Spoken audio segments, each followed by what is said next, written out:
Mesdames, Messieurs, bonjour, je m'appelle Julie Théa. Bienvenue sur notre émission Parlons de livres. Parlons des livres, notre émission destinée à promouvoir la culture littéraire. Alors, nous continuons notre émission spéciale Contes avec Monsieur Lionel Zvika. Nous avons donc le plaisir d'avoir ces contes de Monsieur Zvika, des contes que nous partageons avec les enfants, bien sûr, mais les adultes aussi en profitent.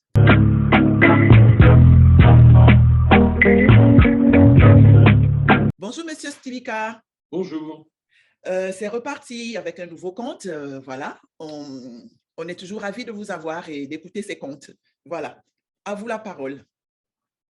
Alors, on va au Sénégal et ce conte, je l'ai entendu la première fois après une discussion avec le premier président du Sénégal qui était à la fois un poète et un président qui s'appelait Monsieur Senghor.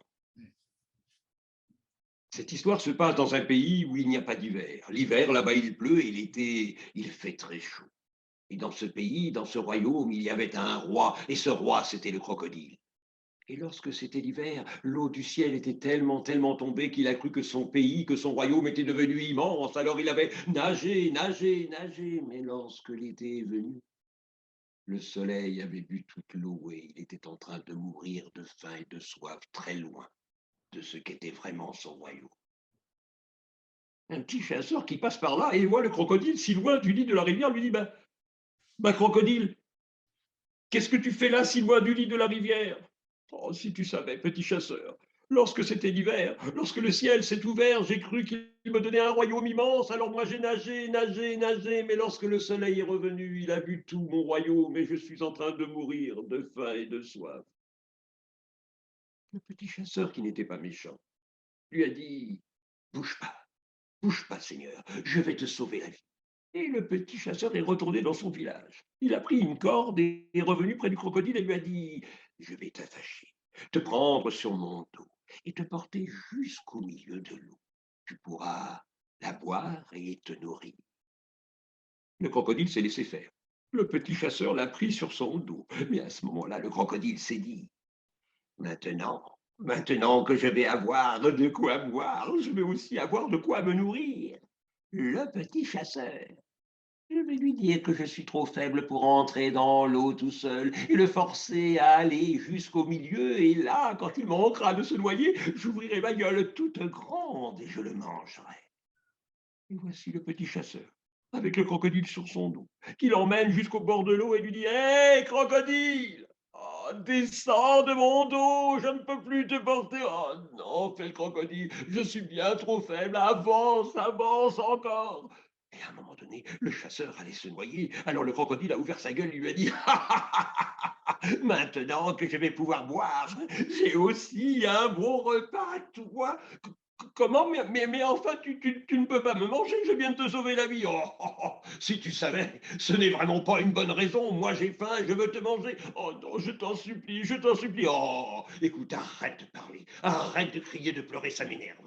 Nous allons remonter sur la rive. Et comme maintenant j'ai bien bu, j'ai aussi un peu de temps. Nous allons demander à ceux que nous allons rencontrer s'ils sont d'accord ou pas pour qu'on mange un chasseur. Et les voici tous les deux repartis sur la rive. Ils arrivent pas loin d'un pré ou d'une espèce de champ qui avait été travaillé, mais tellement brûlé par le soleil, et au milieu, il y avait une vache toute maigre. Hé, la vache, approche-toi un peu par ici. Tu vois ce petit chasseur, tout à l'heure, il m'a sauvé la vie. Seulement maintenant, moi, je veux le manger, et lui dit que je n'ai pas le droit de le faire. Qu'en penses-tu? La vache réfléchit quelques instants et dit, sais-tu, crocodile, ce que les hommes font avec nous? Ils nous font travailler.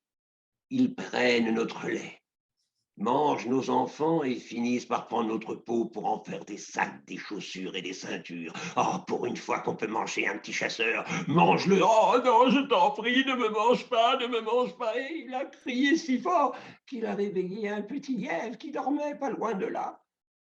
mais qu'est-ce qui se passe ici? On ne peut plus dormir, mais qu'est-ce qui se passe? Qu'avez-vous tous à crier ainsi? Comment fait le crocodile? Comment fait le chasseur?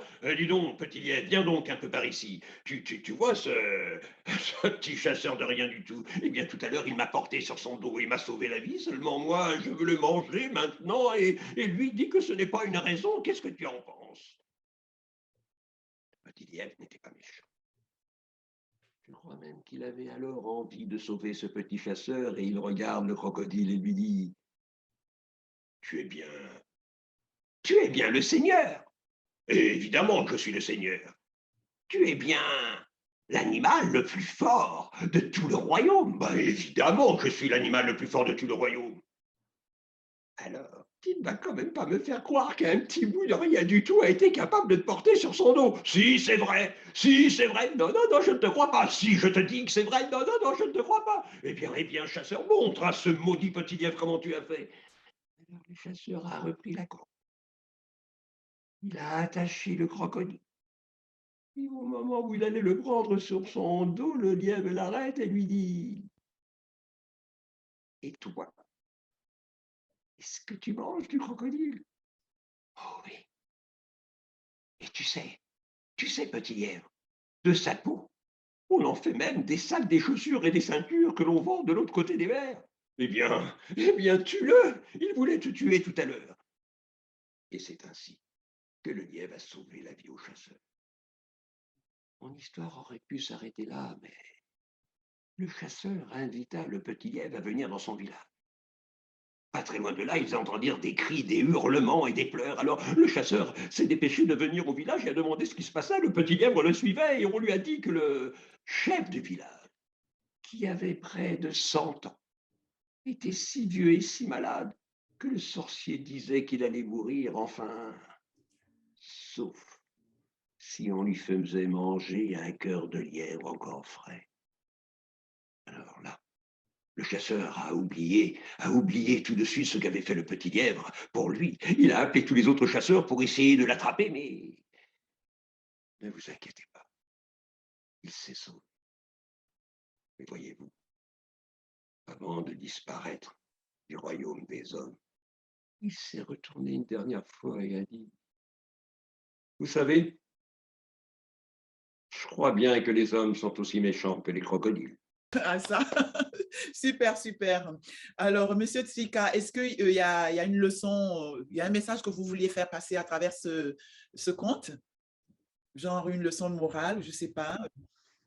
Je crois qu'il y a simplement à regarder autour de nous en permanence pour voir que du plus petit rang au plus grand, les gens essayent de se manger les uns les autres et de prendre la place de chacun.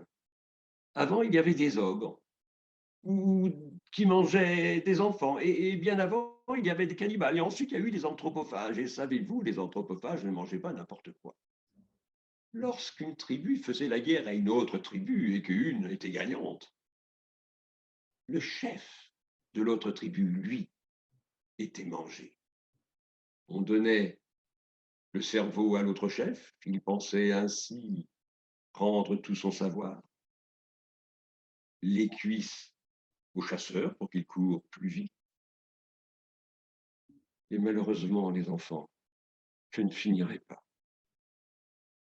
Parce que ce que l'on donna à la fin de cette histoire,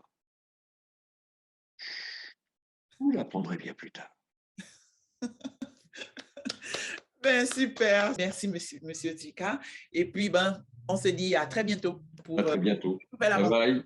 Bye bye. À très bientôt. Mesdames, Messieurs, un grand merci. Merci à vous de nous avoir suivis. On se dit donc à très bientôt pour un nouveau conte extrait des œuvres inédites de Monsieur Lionel Tsika. Merci.